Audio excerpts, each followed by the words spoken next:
Speed has always been one of the most important stats in Pokemon. It determines who moves first each turn. But in Pokemon Legends ZA, turns no longer exist because of the real-time combat. So that raises the question, what does the speed stat actually do now? The short answer is that speed reduces move cooldowns. Every move has a set cooldown, and that cooldown gets shorter the higher your Pokemon's speed stat is. So yes, speed is still useful, but whether it's actually worth investing in is a lot more debatable. Before we get into it, let's clear up a couple of common misconceptions. First, the speed stat does not affect how fast a Pokemon moves. A Pokemon's movement speed cannot be changed, so you can't make your Pokemon run faster by investing in speed.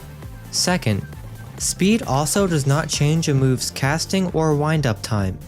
Every move has a fixed cast time, regardless of the user's speed stat. With those two myths out of the way, let's get back to the video. To start us off, let's go over how much speed does reduce cooldowns. Let's take two of the same Pokemon. For this example, I'll be using my two Greninjas.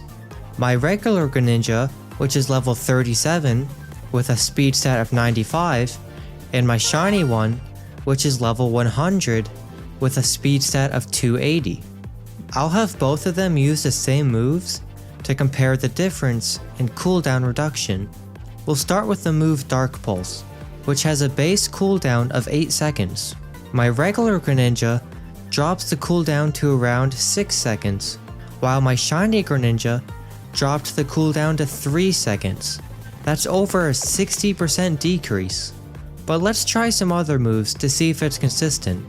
Next, we'll use Hydro Pump, which dropped from 12 seconds to 10, and then to 4.5. Again, over a 60% reduction.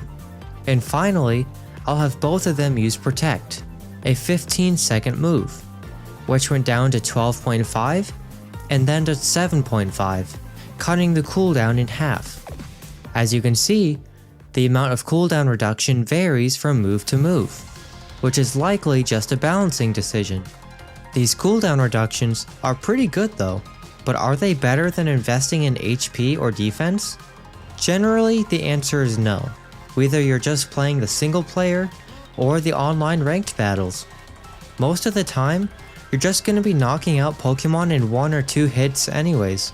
The only case I can see investing into speed being better is if your Pokemon is being trained for the Rogue Mega Evolution battles, especially if they're a physical attacker. Physical attacks tend to have shorter cast times, which means we get to spam a lot more of them. So I've convinced you not to invest in the speed stat. So what should you invest in instead? Well, I personally prefer investing in HP. Most Pokemon invest in one of the attack stats, and then either HP, defense, or special defense. I like investing in HP because you never know whether you're going to be hit with a special attack or a physical one. So at the end of the day, is speed completely useless? No. But is it worth investing in? Not really. In most cases, letting a Pokemon's natural speed stat handle cooldown reduction is more than enough. Well, that's all I've got for this one. I'll see you guys in the next one.